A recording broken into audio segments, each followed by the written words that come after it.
Chapter 14. Escape. As soon as Caroline heard the boys' voices on the floor above, she knew what had happened. Wally had made up that story about Abaguchi bones being found in the cellar of Oldacre's bookstore because he knew she would go right down there to see. And she had trotted down Main Street, flashlight in hand, and now felt quite sure that the boys must have been watching for her from somewhere, laughing their heads off.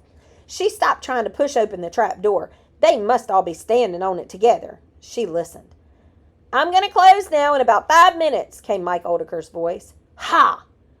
What would the boys do then? As soon as Mr. Oldacre sent them out of the door, she would push open the trap door and... She imagined the look on Mr. Oldacre's face as she rose up out of that floor. What would she tell him? Caroline thought hard. She could say that the boys had kidnapped her and thrown her in the cellar. That's it. She would crawl up through the trap door, clawing at the air, as though she could hardly breathe. Then she would collapse on the floor right in front of Mike Oldacre, and the idea came to a sudden halt when she realized she would be caught with a screwdriver and flashlight in her hand. She could always leave them behind, of course, but then how would she get them again? Also, if she told a flat-out story about the boys, Mr. Oldacre would probably call Mr. and Miss Hatford, and then she'd be in trouble. She wasn't sure how long it was after the boys left that she heard Mike Oldacre emptying the cash register. Then there was the sound of the front door opening, closing again, and the key turning in the lock. Silence. Now! Then a new thought occurred to her. What if she was locked in? What if she couldn't even open the door from the inside? Maybe she should have climbed out while Mr. Oldacre was still there. Help! She cried suddenly, pushing her full weight against the trap door above her. The door opened into darkness. There wasn't even a light on by the cash register. Caroline did not want to use her flashlight if she could help it, for fear someone outside the store would see the light and think a robber was there. She carefully closed the trap door again once she was out so she wouldn't fall into it in the darkness, and groped her way to the front door. Locked. Oh no! She tried again. Deadbolt locked.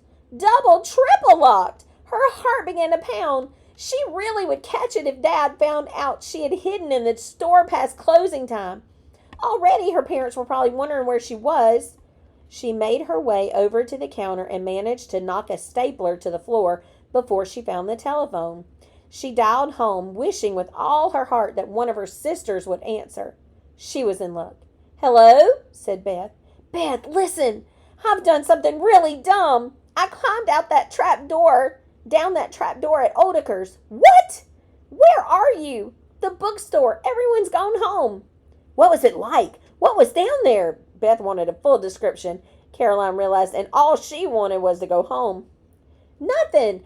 Absolutely nothing. The boys must have been watching and waited till I went down, and then stood on the trap door so I couldn't crawl back out. I heard their voices. I waited till they left, and Mr. Oldacre locked up.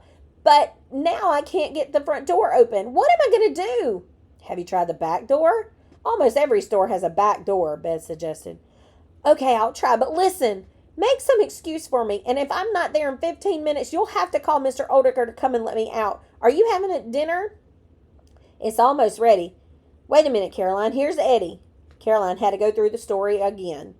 "Caroline, that was dumb," said Eddie. "The boys probably haven't had such a good laugh in years. Why didn't you wait till Beth and I could come too?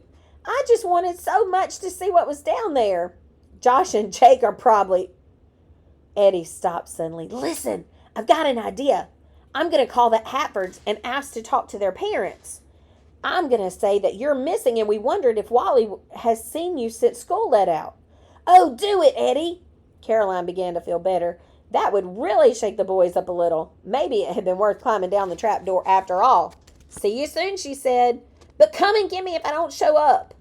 She headed for the back of the store. Beth was right. There must be a back door someplace. She put her hands out in front of her and made her way along the aisle, past the picture book tent and on into the stockroom that was black as coal. There was only a small square of half light at the very back, and at last Caroline reached the door to the alley. There was a long push-down bar on the door, and Caroline pushed. The door opened, but immediately the air was filled with head-splitting sound. "Burglar alarms!" Almost as soon as the door opened, it began closing again, and Caroline barely escaped out into the alley. The door went shut on the hem of her jacket, and Caroline felt a soft tug as she jerked her jacket free and ran as fast as she could down the alley toward home. On and on the alarm went, clanging like a four-alarm fire. An alarm she could hear all the way down the street. Her sides hurt from running, but Caroline did not stop until she was on the road bridge leading to Allen Avenue. Then she looked around. A police car was racing down Main Street, siren wailing. It began to slow as it neared Oldacre's bookstore and finally came to a stop. Caroline turned and ran on home. She walked in just as Mother was saying, "Where's Caroline?" And then her father's voice. "Well, something's going on downtown. Listen to that siren. Better not be any of the fellas on my team getting hurt before the big game." "Dinner ready?" Caroline said casually, leaving the screwdriver and flashlight in the closet, along with her jacket, and walking into the dining room. She exchanged quick smiles with Beth and Eddie. "Yes?